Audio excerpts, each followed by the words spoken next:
What up, everybody, and welcome to Baz on Blades. My name is Baz, and I talk about blades, and today we're going to do a special video because I got a package in the mail from a viewer, Brian K. Thank you, Brian, up front for sending these knives to me. Guys, we're going to do a user's overview today.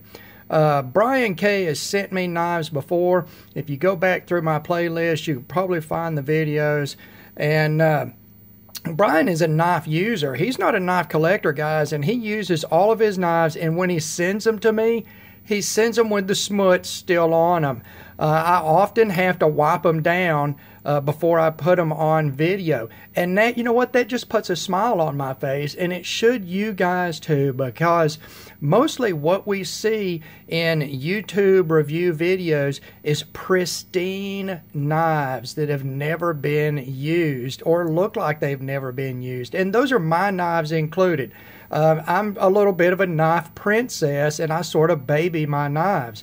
Except for specific models that I have for users or for hard use, outdoors use, utilitarian use, whatever. But Brian uses every one of his knives, and he has sent me a box of 3 knives. We do not have the original packaging for them, but we're going to do an overview, not really a review. It's hard for me to review a knife that has already been used. Well used, it's been resharpened and all that, but I can do an overview on the knives and give you guys a short breakdown of the specs and features and what I think about it, and you can see what these knives look like after they have been used. Typically a view that you do not get in review videos. Now, he sent me 3 knives, and it is a wide range of knives, and the first one is a little itty-bitty knife, and what we've got here is the Bestech Sapphire folder. This is a flipper folder. It is small, guys, okay? You're looking at a 2 3/8 inch blade length. That's a little bit less than 6 centimeters. The handle length is 3 1/4 inches, or about 8 centimeters. So that gives you an overall length of about 5 5/8 of an inch, or 14 centimeters. And the weight, very lightweight on this all titanium frame lock, 1.38 ounces or 39 grams, and the blade steel is S35VN. Now, this is a Bestech product. Bestech is a Chinese brand. They are considered a very high quality knife, and this is a very high quality titanium frame lock flipper. It is small, guys. In my medium-sized hands, that is what you're looking at right there for an overall size. And it does feel small in the hands. In my opinion, this is sort of a small gentleman's carry. This is a knife you could buy your female friends, let's say, your wife, your girlfriend, your sister, your mom. With all of this anodization on it, it is blingy enough to please a woman. And for me personally, that's sort of a drawback. There are so many colors going on this knife. You've got the blue anodization with the bronze gold sort of inset right here, the machine surface. You know, that carries out throughout the knife. There's a green anodized pivot collar here on the hardware, and then at the tail end, sort of a flip out hidden lanyard loop that is purple anodized. So there's a lot of colors going on here, guys, which is not typically my thing, and neither is a small knife like this. And you know what, while I'm thinking about this little flip out lanyard loop, what is the purpose of this? You're not going to put this on your keychain. It would scratch it all up because titanium is fairly soft, and the scratching will show on this anodization. And you can see, look at the handle on this thing. Brian carries and uses this knife. It has scratches all over it. It has been resharpened. I want to say that Brian is using a KME, but he may not be, maybe on a Lansky, but I think it's a clamp system. I'm pretty sure he's using a KME. But it's been resharpened on that S35 VN drop point blade profile. It's an aggressive drop point with a very pronounced tip here, guys. Sort of a short, sharp belly here, a long length of a straight, flat edge. It is satin finish. You can see that it is already disrupting the autofocus on the camera. And overall, the knife is very satiny, shiny, guys. Now, it's not mirror polished titanium or anything, but it is a high satin machine finish on it. And you can see here, it's a pretty little knife, guys. It's well made. It's a bearing pivot flipper. It does work very well, although in my hands it is so small, I feel that I have to specially orient my grip to use it. But it is very smooth. The D10 is perfect on it, guys. It's not really shake down or drop down smooth closing, because it's a very lightweight, thin stock blade there. And I didn't go really deep into specs on these guys, since we're going to do 3 knives in this video and I don't want it to be an hour long. But we've got the Bestech Sapphire here, machine titanium pocket clip, guys. This is a pretty killer little knife. I'm very appreciative that Brian sent this to me, because this is not the type of knife that I would buy myself, but it does give me another look at some Bestech products. And everybody knows Baz on Blades likes his Bestechs, guys. I've reviewed multiple Bestechs on my channel. They have all been exemplary examples of modern knife making. They're just so well made. Let's look at that blade. You know, it's got a super high flat grind here, guys, with a long sort of narrow swedge on the back of it. Very little flat on the blade itself. The branding, the Bestech branding right there on the back of it. You can see your steel type, and I can't even read what that says there. Oh, first production run, and it is number, what is that, 85 of 100. Yeah, there you go. And look at the back of this blade. You see where it's been, the satin has been rubbed till it's shiny there? That's how Brian uses his knives, guys. These are users. This pretty little, shiny little, anodized little folder is a user in his collection, and that is awesome. I guarantee 99 out of 100 people that have bought this knife, their knife does not show the wear that's on this one, and that is awesome.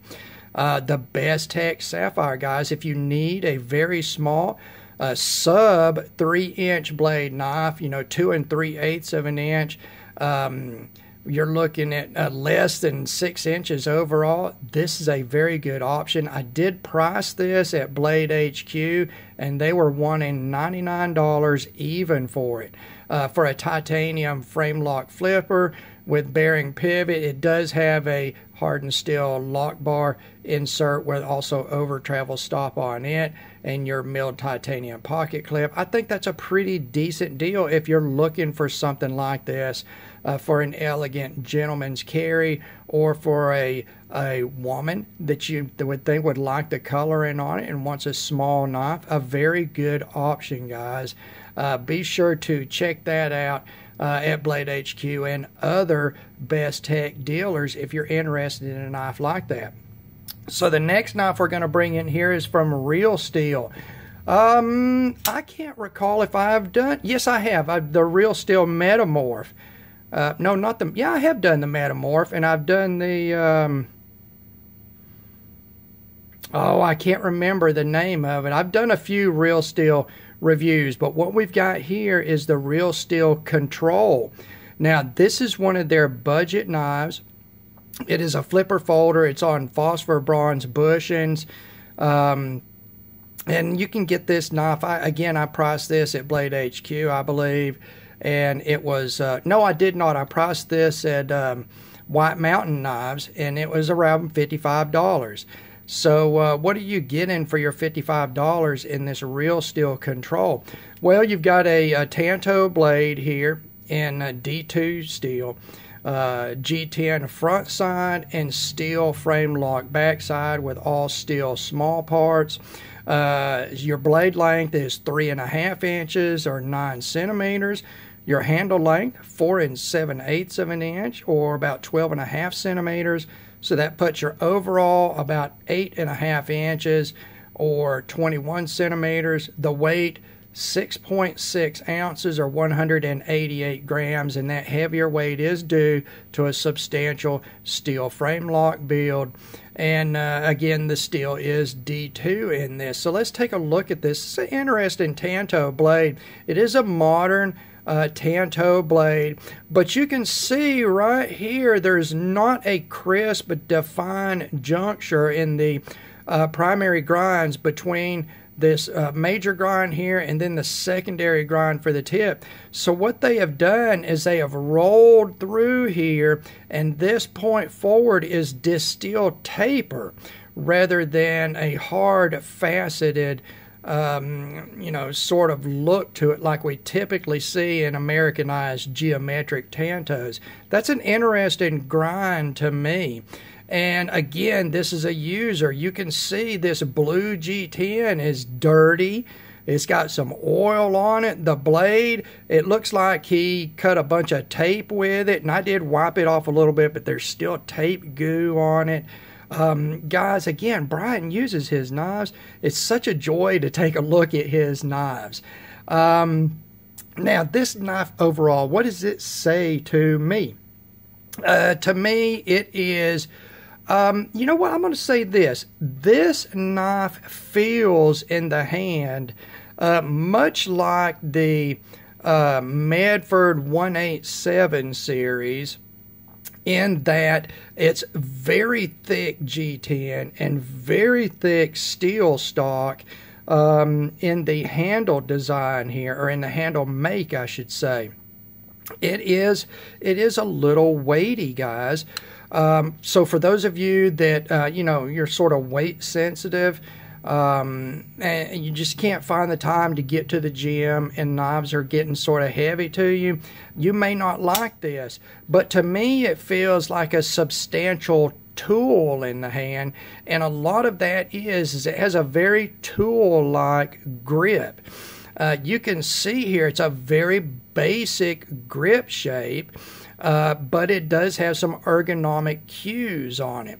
You've got this scooped out shallow here, and that is where your thumb is going to rest in a normal grip, or you can go to the blade to this scoop and bring your thumb forward so you can rotate a little bit better right around this point right here, working with it, maybe doing some up close detail type of work.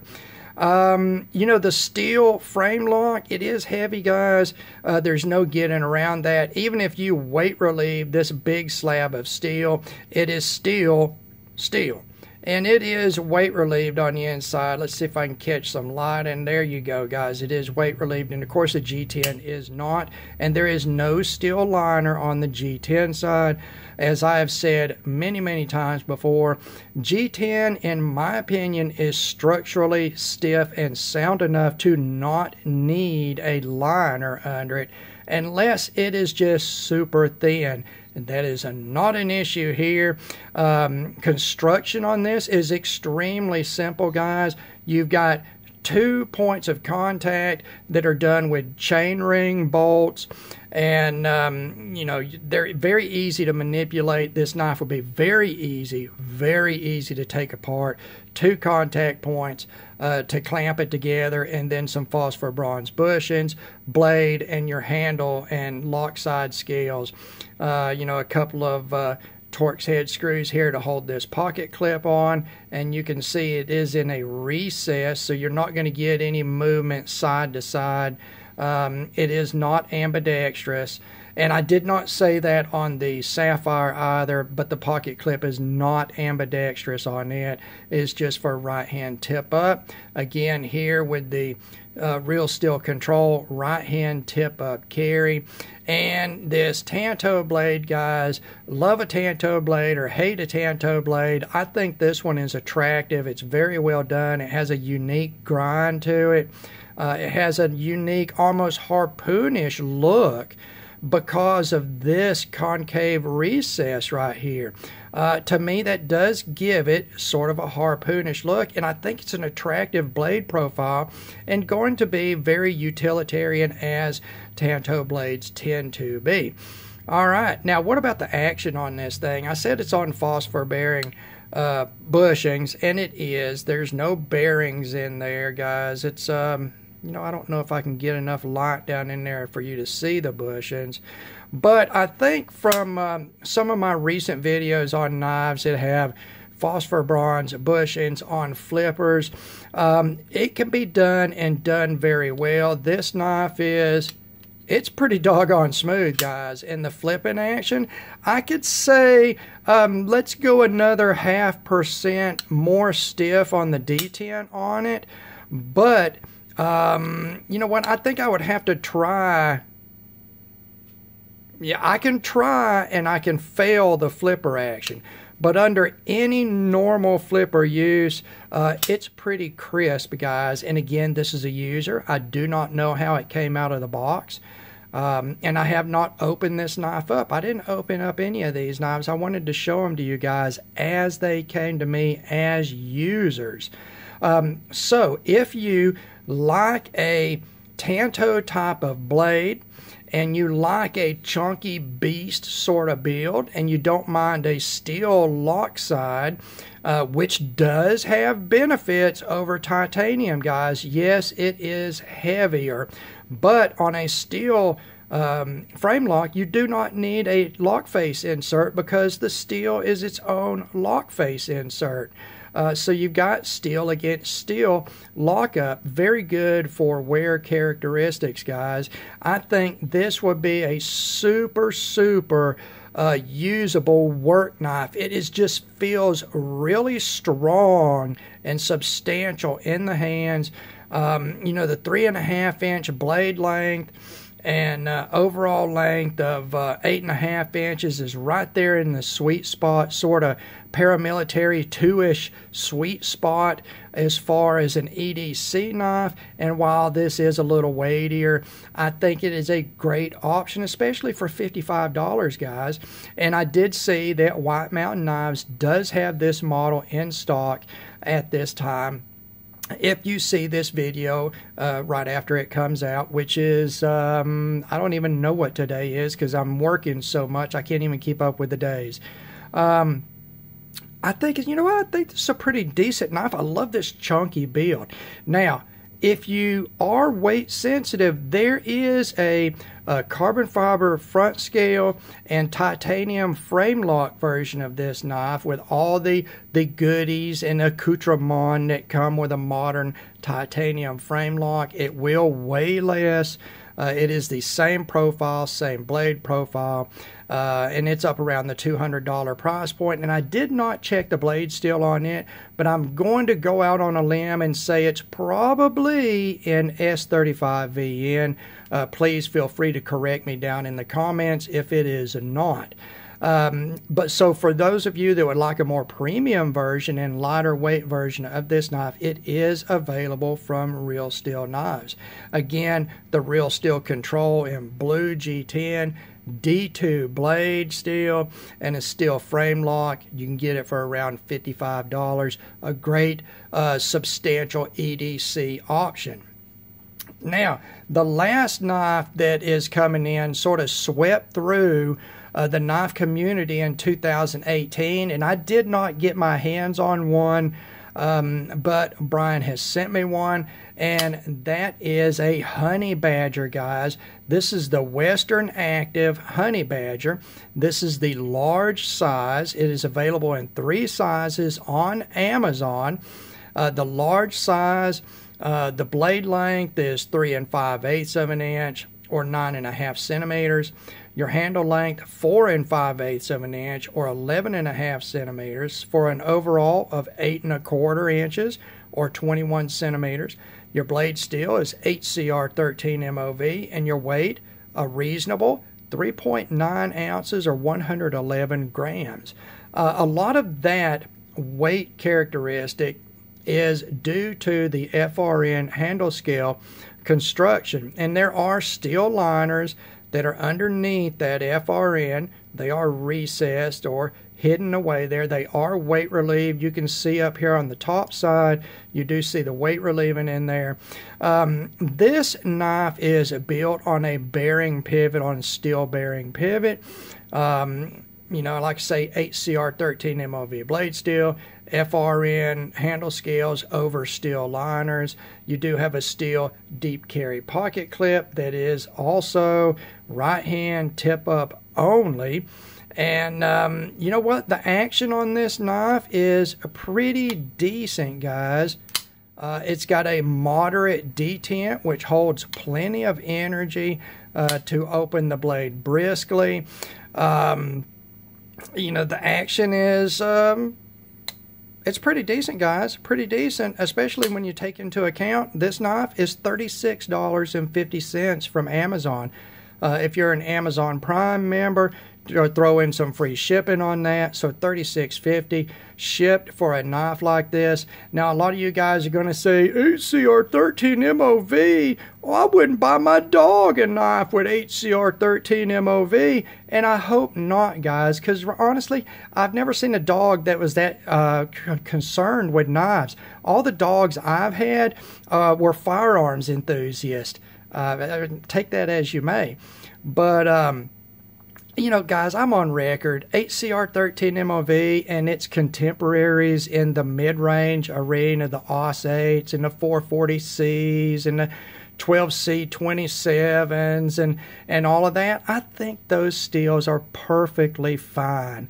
There was a time when people wished they had a blade steel as good as HCR 13 MOV, and that time just a few decades ago, guys, within a lot of people's lifetime, and they will recognize this steel as what it is, a solid mid-range performer with good corrosion resistance, ease of sharpening, and look at that blade profile, guys. This full flat grind on this drop point with tons of belly here. Guys, that is a utilitarian working blade profile. Nice thin edge. It feels like to me it's in the 22 thousandths behind the edge thickness. You've got this good forward choil here, so you can get right up on that blade, and you're up past the pivot point here, the rotational point, and it just makes for a super knife to do fine detailed work with. Look at this opening hole here, guys. Look at that big old chamfer around that opening hole. There's no sharp edges here. No sharp edges there. And I'm going to tell you what, guys, you know, opening holes are associated with Spyderco knives. I have picked up many a $200 Spyderco knife that had sharp edges around the Spidey hole. No problem here on this $36.50 knife. And this finger choil, you've got some nice fine jimping that is so well done. It is very reminiscent of Spyderco, sort of paramilitary 2 type of jimping. It extends here up on the blade, and if you look, there is the same type of jimping molded into the FRN handle scales here, guys. So you've got jimping back here, and look at this, guys, jimping on FRN that is awesome. Where have you ever seen that before? I cannot recall an FRN handled knife that had molded in jimping that even approached this, guys. It is great. You can see where it's pulled the dry skin off of my fingers. That is awesome, guys. If you don't take anything else from this knife right here, that is a killer feature on this knife. Super utilitarian blade shape. Look at this handle shape, guys. What is that? That is just wide open real estate. And that handle length at 4 5/8 of an inch is just perfect. It is full-sized enough to fill the hand, but not oversized to where it's sort of cumbersome if you have to rotate the knife around anywhere at all. You know, you've got a huge, this finger choil is huge, guys. This knife is actually for a flipper. You can see the tab is not digging into the meat of my hand here. This is a very comfortable knife to be using in this sort of reverse draw cut. Although you are far away from the blade edge because it does have a forward finger choil. This is just a great utilitarian knife, guys. Look at that honeycomb hexagonal sort of pattern, and it is deeply molded, guys, and crisply done. You can see the branding here on the handle scale. You know, deep carry, fold over pocket clip, guys. Come on. That's crazy. You know, attractive looking knife, guys. It's available in a few different colors. I know it's in a tan and probably in an OD green also. And again, you know, there's 3 different sizes, this being the large size, what they consider the 3.6 inch blade length. I think there's a 3 1/4 inch medium size and a slightly sub 3 inch small size of this knife, and they share common features and design cues, guys. A bearing pivot knife of this build quality, I can see this being in somebody's EDC rotation. $36, guys. If you break it or lose it or it's stolen, it's not a huge loss, but at the same time, it's not cheap junk either. I think this was a good choice by Brian, and I can see why they swept through the community when they came out. So there we have the Western Active Honey Badger in the large size, guys. It seems like it's fine to me. Great action, solid lockup, good centering.